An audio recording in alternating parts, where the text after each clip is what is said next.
Hi everybody and welcome back to my channel. It's Russell with Ink and Paper Blog. How are you doing today? I hope you are doing very, very well. I'm doing well. It was a crazy week. I started my new job at work. My new job involves a bit of travel. So trying to get used to that, the new job, the travel, yeah, it's been kind of crazy. And super exciting, yesterday I was able to get up to Green Apple Books in San Francisco and I filmed some videos with two gentlemen that work at Green Apple Books on the park. So in the next coming weeks, you guys are going to start seeing that series that I do videos with Green Apple Books. I'll be posting them. Remember, down below that Green Apple is offering 10% off anything you order online with my code, which is down below, and they also offer 99-cent shipping. So please, they are working with me and support them. And if you don't have a local bookstore, this bookstore is willing to help you out. So I hope you guys are super excited about that series. It was super fun to film with John and Noah yesterday. And they recommended a lot of books that I have not heard of. So that was super, super fun. Today, I'm coming with my February 2018 wrap-up. Because life has been so busy, I read 5 books in February. I listened to an audio at the end, but it didn't actually get done until March, so it will be in my March wrap-up. And if you guys remember, I was focusing on novels written by, or books written by African-American women. I don't say novels because I did read a nonfiction this month, so which is a little bit different for me, but well worth it. It was super good. So let's get started.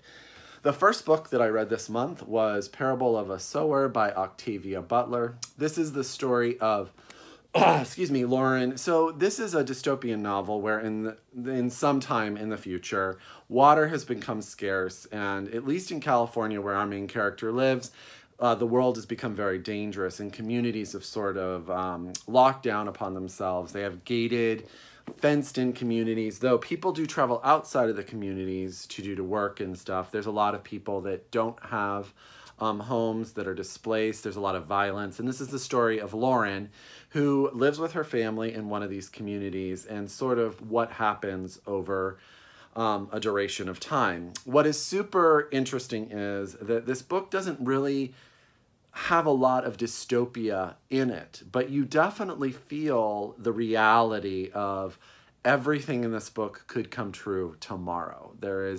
Water is always something we were talking about in California, so the fact that water would be in shortage and that it would be so expensive, which would make food very expensive. The prices of housing make it very difficult for people to afford all of these things together. And as time goes on, eventually what happens is our main character and a group start sort of a road journey to get north. They're headed north into Oregon and Washington and Canada, where there's thought to be more water and more availability of things. And the thing is, Lauren, who is our main character, also has sort of a spiritual angle. She has been, since she was a young girl, she writes sort of in a journal, and she's been rethinking her idea of God. So she is almost creating a religion, which she, as the novel goes on, propagates. This book is fantastically written. The prose is never overflowery, but it gets you. It just gets to the point. You definitely feel tension. You definitely feel hope, sorrow. You feel all of that. You feel really sort of how these characters must feel in these situations. Again, it has a sense of reality that is not that offset. So you can actually sort of see some of this happening, which adds even to the power, the fact that I think it was written in the 60s originally, or maybe the 80s. I never remember. Oh, wow. Sorry, 1993. There you go, in 1993. But it has sort of a certain vibe to it that just has a reality that's awesome. For fans of Station 11, it had a lot of feelings of sort of that type of dystopian novel to me. So if you liked Station 11, I really think that you would like Parable of a Sower by Octavia Butler. I thought it was fantastic. I need to read even more now that I've read 2 Octavia Butler books. Okay, so the next book that I read was An American Marriage by Tayari Jones. Now this just came out on February 6th. And as you guys probably have heard, it was Oprah's book club choice. So this book has been a bit everywhere. Now, I met Tayari Jones about 5 years ago for her last novel, Silver Sparrow, and I have been a huge fan ever since. And this book does not let down. This is the story of Roy and, what is his wife's name? I'm totally blanking. Celestial. So they are sort of an upper middle class black family living in Atlanta. Roy is originally from a small town in Louisiana. And one night they go to visit his family and they're staying in a hotel, and he is falsely accused of breaking into a white woman's room and raping her. And he goes on trial and he is put in prison for 12 years. There is no debate in this book that Roy is totally and completely innocent. This book, though, is not about the act, it's not about the trial, and it's not about the crime. This book is about the way that this event affects the marriage of Celestial and Roy and their relationships with their parents, with their friends. It's a given that this sort of stuff happens. And the tragedy of that is sort of just, it's enveloped in the idea that the tragedy just compounds itself by what happens to the family and happens to their relationship, and how Celestial deals with her husband being in prison, how Roy deals with being in prison when he knows he doesn't need to be. The book is really simple in its writing style, but effective. I felt really connected to Roy and Celestial. The only issue I had with it is that there is a third character. His name is Andre. He is Celestial's best friend since childhood, and he sort of gets his own voice. Things between him and Celestial and their relationship and their friendship come to forefront. He kind of has an outward perspective on everything that's going on.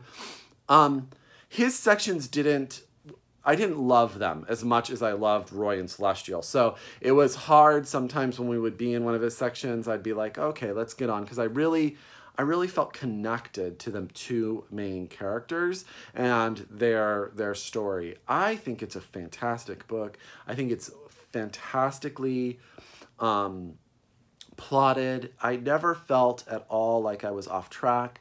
I read it smoothly throughout, and the story just has such a compelling feeling to it.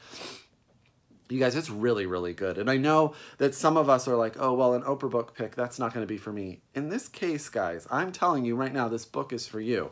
And that's An American Marriage by Tayari Jones. I really, really loved it, and I hope you guys pick it up.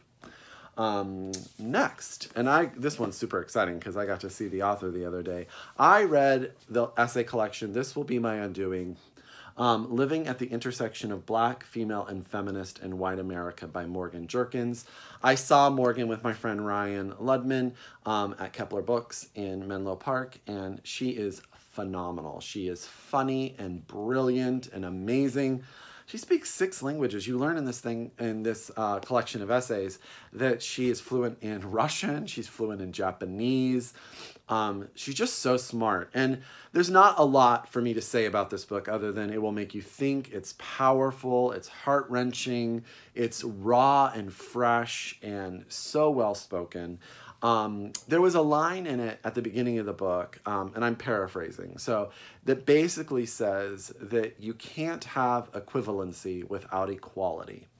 And that thought stuck with me throughout everything that I read. And it actually has stuck with me since I finished the book as such relevance to the world we live in. And it just, to me, that sort of nugget I walked away with. And I really, really felt the power of this collection. She talks about all sorts of things. I will say that if she talks about sex, she talks about sexuality, she talks about the female body and things she deals with.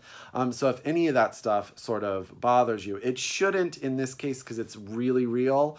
And she's really just getting you into her world and the decisions she's had to make.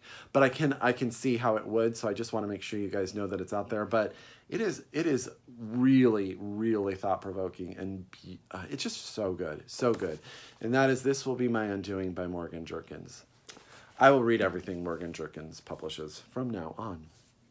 The next book I read, you guys have seen in a haul or two, and that's Like a Mule Bringing Ice Cream to the Sun by Sarah Lapido Manyika. And this is just a skinny little book, but oh my God, you guys, it's so, so good. This is the story of Moiro, and she is a Nigerian woman living in San Francisco. And that's one of the really fun things about this book, is that San Francisco plays such a part. It's almost a character. So if you are from San Francisco or around San Francisco, you will definitely feel that vibe. She is in her 70s. She's an older woman. She lives by herself.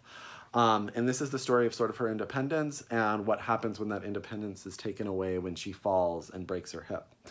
I would say that this has a very, very Mrs. Dalloway vibe, a very Virginia Woolf feel to it. There is like a vignette stream of consciousness, but you get into other characters that have their own moments, very much like the main character. It's about being who you are, not being bottled down by others. It's about how one person intersects with a bunch of different people's lives and how they can change each other. It's just a very, very, very touching, sweet story, well-written, beautiful phrases. The style is very much something that I'm into right now in that stream of consciousness, vignette type of thing. I really loved it. And that is Like a Mule Bringing Ice Cream to the Sun by Sarah Lapido Manyika. And she actually teaches in San Francisco, so I'm hoping someday to miraculously run into her. I'm a little congested today. Sorry about that, guys. Last but not least, it's a book that really doesn't need much discussion, and that's The Fifth Season by N.K. Jemisin. Now, if you guys don't know, I think I've said I don't read a lot of epic fantasy, and I want to read more. But after finishing The Fifth Season, it may just not be for me. Now, I started this book on audio, and if you are not a person who does epic fantasy, the audio is not the way to go, because there's so much world building in the beginning that it's not something that you can be listening to. You really have to be able to pay attention to those details, and I almost thought I wasn't going to make it through. But what I did is I stopped listening to the audio, and I had it on my shelf. I started reading the book, and that became much more doable to me. This is really, this is really a section of three characters: a young girl, a woman, and an older woman with two children. Now, their stories are told in alternating chapters, and you get involved sort of in a world that is one continent, but at the beginning, a mass event occurs that's really going to throw the continent into disarray. You learn that there are different levels of people, and there is a group of people who can actually control the continent and the forces of the earth and how they are depicted. The book is good. Like, when the story was going on, I was invested in the story. But the problem I had was the world building would sort of interrupt the story, and I just couldn't get myself to keep going, so I would get frustrated. There is in the novel, there are two sort of twists that I'm not going to tell you about, but they're basically the same twist twice. Once was clever, twice was the same thing. And so I think that if you are into world building and into epic fantasy, this book is much more for you. If you are like me and you want to dabble, this book is maybe too complicated and gets, in my opinion, got in the way of itself a little bit. I know a lot of people love N.K. Jemisin, and I hope that if this is your thing, that you truly read all of her books, because I think they're fantastic for what they are. They're just not my cup of tea, so I probably won't continue on, but I think a lot of people will really love it. Okay, so that is what I read in the month of February. I hope you are all well and you are reading. Have you guys read any of these books? Let's talk about them below. As always, if you're a return subscriber, thank you for coming back. I really, really appreciate it. If you're new to my channel, thank you. Subscribe. I hope you like what you saw. And until next time, happy reading, and I'll talk to you guys soon. Bye!